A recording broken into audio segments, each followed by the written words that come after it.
शुरा मजलिस Ittehadul Muslimeen MIM party के उम्मीदवार राणा रंजीत सिंह साहब, नसीम अख्तर साहब, परवेज आलम साहब, डॉक्टर समीर हक साहब, ओवैस इंजीनियर साहब, डॉक्टर असमत आलम, इलेक्शन के इंचार्ज जनाब अरविंद सिंह साहब, बाब नारायण पासवान साहब,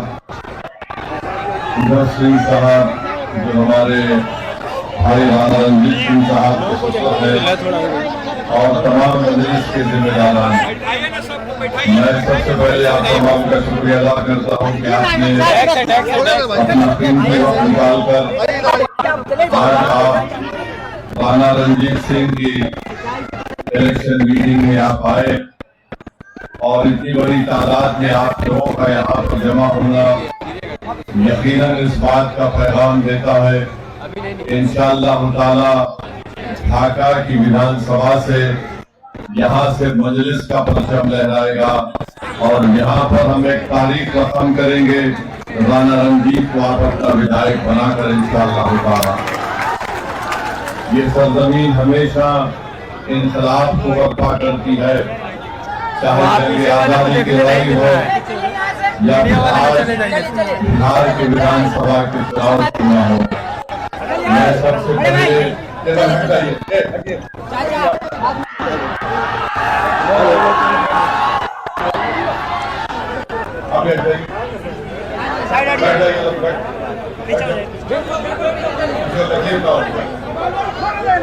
आपको 22 मिनट आराम से बैठे।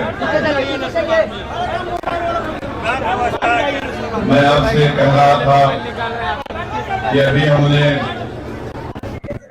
मौजूदा विधायक के गांव में वजीरुल हक साहब को उनकी बॉम्ब बेंचिंग की गई और राणा रंजीत सिंह साहब ने हम तमाम के सामने खड़े होकर ये कहा कि एमआईएम पार्टी वजीरुल हक साहब की कत्ल के ताल्लुक से इंसाफ चाहती है और हम पूछना चाहते हैं मौजूदा विधायक से कि जिन मुलजिमीन को गिरफ्तार किया गया वो तमाम के तमाम आपके करीबी साथी हैं, इसलिए उनकी भी जिम्मेदारी आयद होती है कि वो वजीरुल हक साहब को जो मारा गया उन लोगों को अपनी पार्टी से निष्कासित करें, निकाले, ताकि इंसाफ का एक पैगाम जा सके।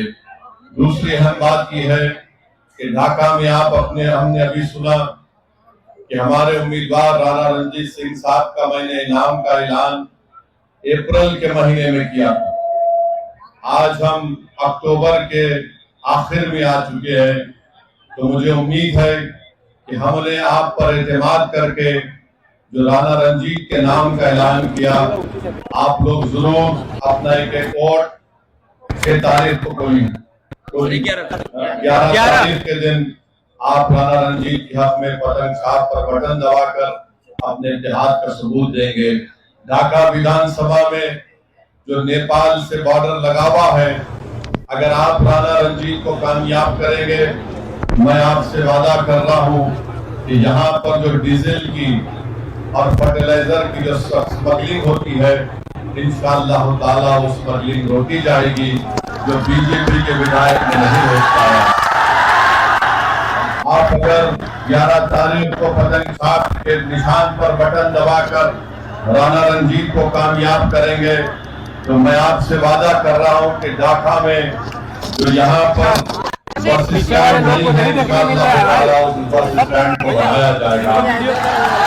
अगर आप 11 तारीख को राणा रंजीत को पतंग छाप के निशान पर बटन दबाकर वोट देंगे और कामयाब करेंगे, तो आप ये बात मेरा पैगाम लेकर जाइए कि बीजेपी के विधायक के दौर में और एनडीए की हुकूमत के दौर में, नीतीश कुमार के दौर में, मोदी के दौर में जो यहाँ पर भ्रष्टाचार और रिश्वत को आम कर दिया गया है, अगर आप गवर्नमेंट के दफ्तर में जाते हैं, ऑफिस में जाते हैं, तो आवास योजना के लिए इतनी रिश्वत, पेंशन के लिए इतनी रिश्वत, म्यूटेशन के लिए रिश्वत, राणा रंजीत कामयाब होगा तो इंशाअल्लाह ताला ये रिश्वत के तमाम अड्डे बंद होंगे और गरीब जनता को उसका फायदा मिलेगा। आप राणा रंजीत को ढाका से कामयाब करिए। जो डिग्री कॉलेज नहीं है, खास तौर से हमारी बेटियों की तालीम को जारी रखने के लिए राणा रंजीत को डिग्री कॉलेज बनाएगा। बिहार की ट्रांसपोर्ट की बसेस नहीं है और उसी वजह से हमको और आपको छोटे छोटे सफर को तय करने के लिए प्राइवेट गाड़ियों में 40 से 50 रुपए देना पड़ता है। अगर विधायक होगा राणा रंजीत तो इंशाअल्लाह ताला गवर्नमेंट की बसें ढाका की रोड पर चलेंगी। जो ढाका और लोहका में जो रोड का काम पीएमजीएसवाई में रुका हुआ है वो इंशाअल्लाह दोबारा शुरू होगा। जो ढाका और सुगौली की उस रोड पर हमेशा पानी जमा हो जाता, जिसमें मार्केट में जाने से आपको तकलीफ होती है, इंशाअल्लाह वो काम पूरा किया जाएगा। बहरवा में, हरपुर में, नाग में, दैनहा में और परसौनी में जो रोड नहीं है, ये बीजेपी के विधायक की नाकामी का एक खुला सबूत है। जो रोड नहीं बना सका और आज आकर रोड का मुतालबा ढाका की जनता से कर रहा है। कामयाब करिए, यहाँ का नौजवान मैंने खुद अपनी आंखों से देखा कि बम्बई में जो लोग मोबाइल ऐसे 25,000 ढाका के नौजवान अपनी माँ और बहन और अपनी बीवियों को, अपने नौजवान बच्चे और औलाद को छोड़कर अपना पेट काटने के लिए, अपने घर में शराब जलाने के लिए वो बच्चे वो मुंबई में जाकर बैंक बनाते हैं। यहाँ पर इंडस्ट्री खोली जा सकती है, शर्त यह है कि आपके विधायक में इखलास हो, जो हुकूमत से लड़कर यहाँ पर इंडस्ट्री बनाए। ये काम इंशाअल्लाह ताला राणा रंजीत करेगा। ढाका का नौजवान पंजाब की खेतों में काम कर रहा है, दिल्ली में बिल्डिंगें बनती हैं, तो बहैसियत एक लेबर का काम ढाका का नौजवान करता है। कौन सा डबल इंजन सरकार का काम यहाँ पर हुआ बताइए। ढाका में मनरेगा का काम साल में 25 दिन अगर किसी गरीब को मिल गया तो बहुत बड़ा कारनामा हो गया। और आप जानते हैं मेरे भाई, केशरिया में ढाका ईस्ट की पंचायत में जो अस्पताल है, वहां पर एक्सरे की मशीन नहीं है, वहां पर खून का टेस्ट नहीं होता है। और 8वीं जमात के बाद, 8th क्लास के बाद ढाका में हमारी बेटियों को पढ़ने के मौके नहीं मिलते हैं। बताओ जायसवाल, तुमने कौन सा काम किया? तुम्हारी डबल इंजन की सरकार थी। डबल इंजन कहाँ का डबल इंजन? इंजन है का खाली एक नाम बोलते हैं और काम तो कुछ नहीं हुआ। आप जाकर देख लीजिए, स्कूल है, बाउंड्री वॉल नहीं है। मॉडल स्कूल जो बन रहा है 2022 से बन रहा है, अब तक मुकम्मल नहीं हुआ। ढाका का सब डिविजनल अस्पताल, ना यहाँ डॉक्टर है, ना एक्सरे की कोई मशीन है। मेरे अजीज दोस्तों और बुजुर्गों, 35 से 40 किलोमीटर क्या ये बात सच नहीं है कि अगर कोई बीमार पड़ जाता है तो मोतिहारी के सदर अस्पताल को ले जाने के लिए 35 से 40 किलोमीटर का सफर ढाका के गरीब को करना पड़ता है। ये डबल इंजन है। ये कहाँ का डबल इंजन? ये इंजन चलता नहीं, सिर्फ दिखाने के लिए है बीजेपी का, नीतीश कुमार का। और आप जानते हैं कि सैलाब आता है, जो नदी है बागमती और लाल बकिया, इसका खास असर नैनहा में और बसगढ़ी में पड़ता है। इस नौजवान को कामयाब करो। मैं इन गांव के रहने वालों से अपील कर रहा हूं कि आप अगर राणा रंजीत को कामयाब करेंगे तो इंशाअल्लाह ताला ये मसाइल हल होंगे। ढाका शहर में आप देखते हैं कि पानी भर जाता है, और आप ये भी जानते हैं कि यहाँ पर धान, मकाई और गेहूं की कीमत नहीं मिलती है। ये कैसा देश का प्रधानमंत्री है? ये कैसा बिहार का मुख्यमंत्री है जो बिहार की जनता को झूठ पे झूठ बोला जा रहा है? किसान को उसकी कीमत नहीं मिलती, ना मकाई की कीमत मिलती, ना गेहूं की मिलती, ना धान की मिलती है। आपको जरूरत है तो एक काम करने वाले विधायक की जरूरत है। सिंचाई का कोई इंतजाम नहीं है। डीजल ट्यूबवेल की वजह इस्तेमाल करने की वजह से किसान को बड़ी तकलीफ हो जाती है, उसके मुनाफे में कमी आ जाती है। क्या इस विधायक ने यहाँ पर किसानों के लिए कोई कोल्ड स्टोरेज का इंतजाम किया? से बोलिए इंतजाम किया। अल्लाह करे कि उसकी कान में आपकी नहीं की आवाज सुनाई दे दे। आप बताइए, बीजेपी और जेडीयू बार बार कहते हैं कि हमने ऐसा कर दिया। अरे ये तमाम यहाँ पर ढाका विधानसभा में कुछ काम नहीं हुआ, बल्कि आप देखते हैं कि मंसूबाबंद तरीके से ढाका विधानसभा को कमजोर कर दिया गया। तो हम उम्मीद करते हैं आपसे कि आप 11 तारीख के दिन अपने के कोर्ट का इस्तेमाल करेंगे। दूसरी तरफ एक और पार्टी है इंडिया अलायंस, अपने आप को गठबंधन कहती है। अब गठबंधन की हकीकत ये है कि जो हमारे वीआईपी पार्टी के लोग हैं, अभी इलेक्शन शुरू नहीं हुआ तो उनके जिम्मेदार ने कह दिया कि बिहार में हमारा मल्ला समाज की आबादी 3% है और हमारा उप मुख्यमंत्री होगा।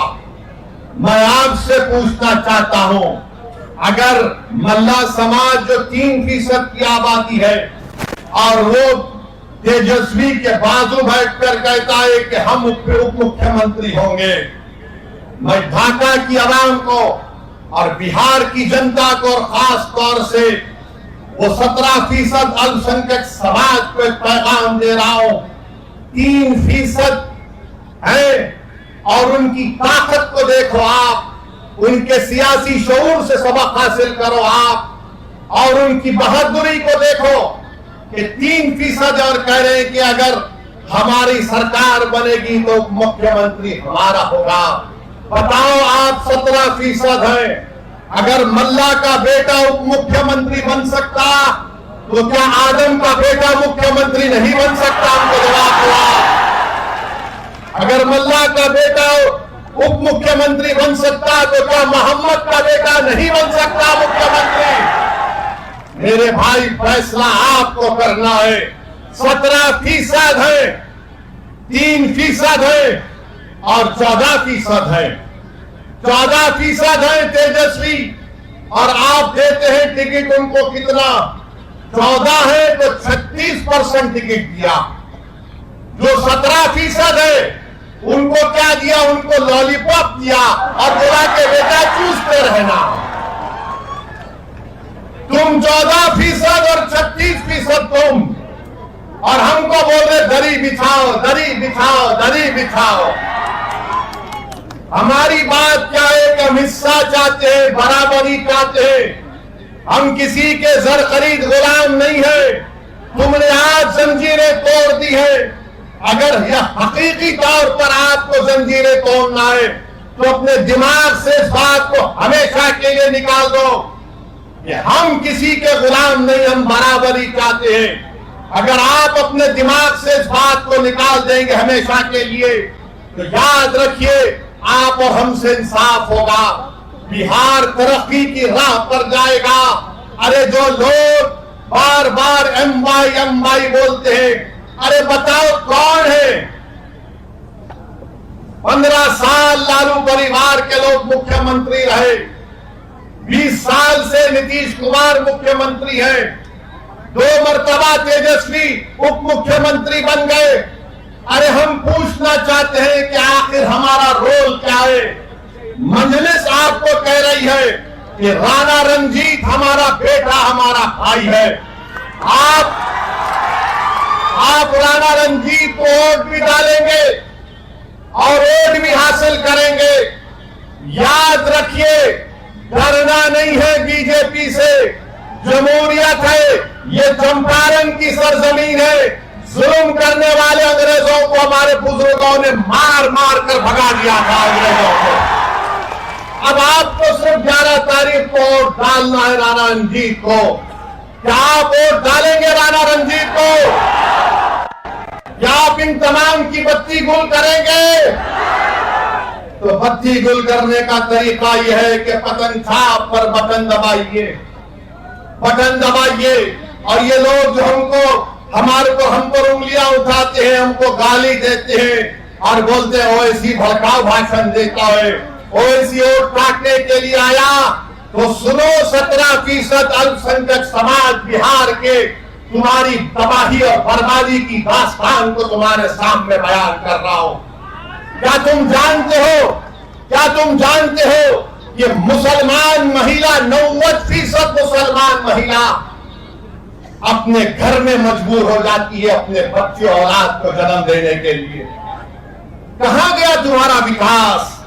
ये मैं नहीं कह रहा हूं, बिहार सरकार का डेटा कह रहा है।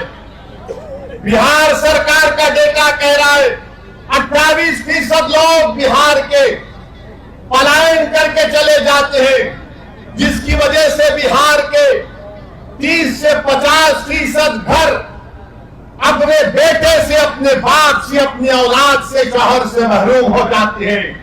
यह विकास है? यह तुम्हारा डबल इंजन की सरकार है?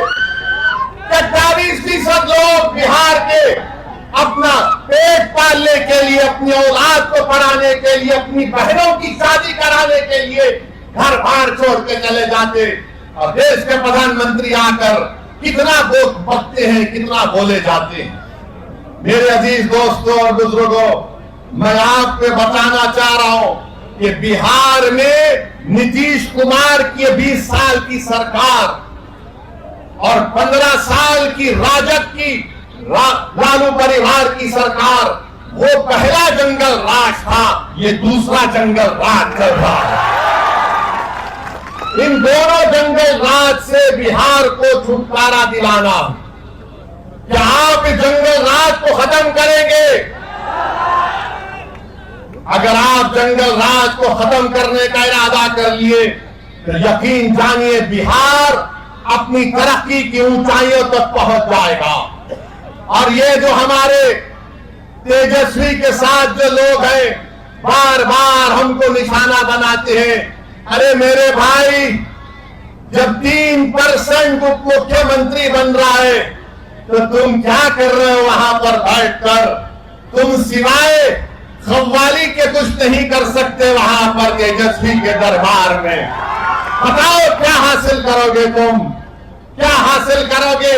कितनों को टिकट मिलता है? 17% है। कितनों को टिकट दिए बोलो राजद वालों? और जो 14% है उनको 36% टिकट दिया जाता है। ये सामाजिक न्याय है? ये एमवाई का कॉम्बिनेशन है? ये सबको साथ लेकर चलने की बात होती है? याद रखो मेरे अजीज दोस्तों और बुजुर्गों, मेरी इज्जतदार मां और बहनों, नौजवानों, ये लड़ाई तुम्हारी है। कल का मुस्तकबिल तुम्हारा होगा। अगर आज आप अच्छा फैसला करेंगे तो इंशाअल्लाह ताला मुझे उम्मीद है कि आपकी एक लीडरशिप पैदा होगी, और राणा रंजीत जब कामयाब होगा यहां से इंशाअल्लाह, तो पूरे भारत में एक इनकलाब आ जाएगा। पूरे भारत में एक इनकलाब आ जाएगा। ये कौन है राणा रंजीत, जिसको ढाका की जनता ने अपना विधायक बना दिया?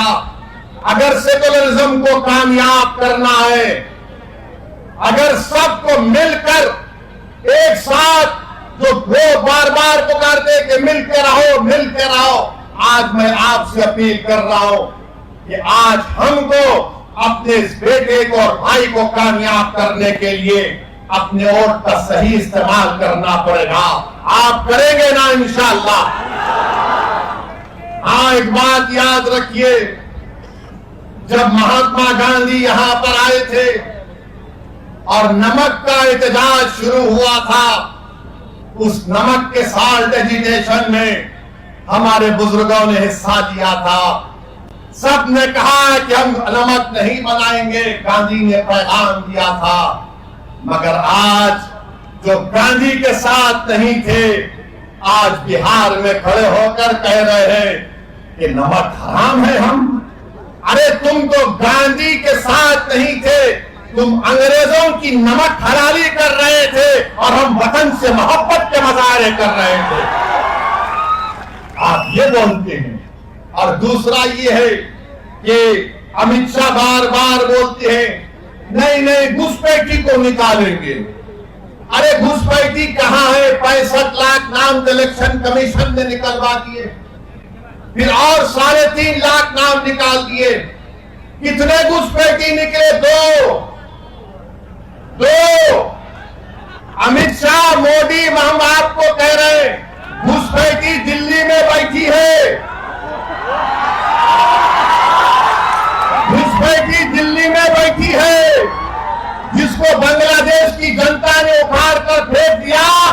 मोदी ने कहा आ मेरी बहन,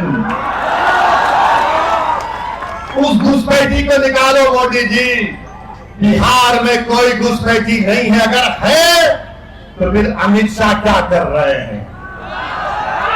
गृह मंत्री आप हैं, बीएसएफ आपके पास है, सीमा की पुलिस फोर्स आपके पास है, इंटेलिजेंस आपके पास है। बिहार में 20 साल से नीतीश कुमार की सरकार है। अरे बाबा, इसके बावजूद भी तुम चूहे को नहीं पकड़ सके तो शेर से क्यों पूछ रहे हो? हमको पूछ रहे हैं। हम चूहों का शिकार नहीं करते। सुन लो अमित शाह, घुसपैठी आ गया, घुसपैठी आ गया। अरे तुम गृह मंत्री हो, मैं थोड़ी हूं, राणा रणजीत थोड़ी है। नीतीश बाबू आपके मुख्यमंत्री हैं 20 साल से, उनको पूछ लेते, मगर नहीं। दिव्या ढाका से राणा रणजीत बढ़ रहा है, घुसपैठी घुसपैठी। बहरहाल मेरे अजीज दोस्तों और बुजुर्गों, हम आपसे अपील कर रहे हैं कि अपने इत्तेहाद को मजबूत रखिए। ढाका को विकास कराना है, ढाका के किसानों से इंसाफ कराना है। तबाह और बर्बाद हुई फसल लाकर किसानों ने हमको दिया, अल्लाह ही जानता है उनके दिल पर क्या गुजर रही होगी कि आज उन्होंने अपनी फसल जो बर्बाद हो गई उसको लाकर दिया। जो 20 साल से सरकार किसानों से इंसाफ नहीं कर सकी, उनके आंसू को पोंछ नहीं सकी, उनकी आमदनी में इजाफा नहीं कर सकी, जो भ्रष्टाचार को आम कर दिया। मोदी कहते ना खाऊंगा ना खाने दूंगा, मगर बिहार में जितना लूटना है लूट लो। आप बताइए, इन तमाम चीजों को खत्म करने के लिए आपको जरूरत है, ढाका की जनता को जरूरत है। एक फाल नौजवान को कामयाब करिए, और ऐसा आदमी जब कामयाब होगा तो दुनिया मजबूर हो जाएगी कहने के लिए कि यही हकीकी मानों में ये सेकुलरिज्म की और भाईचारगी की कामयाबी है। तो हम आपसे अपील कर रहे हैं कि 11 तारीख के दिन जब आप वोट डालने जाएंगे, आप किस पर बटन दबाएंगे? जोर से बोलिए, जोर से बोलिए। इंशाअल्लाह ताला, और जो यहाँ नहीं आए उन तक हमारा पैगाम पहुंचाइए। मैं शुक्रगुजार हूँ कि इतनी बड़ी तादाद में हमारी इज्जतदार माँ और बहन भी आए। अल्लाह आप तमाम को सलामत रखे। मुझे मुंगेर जाना है, इसलिए आपसे इजाजत चाहता हूँ। अस्सलाम वालेकुम व रहमतुल्लाहि व बरकातहू। पतंग साहब, पतंग साहब, राणा रणजीत।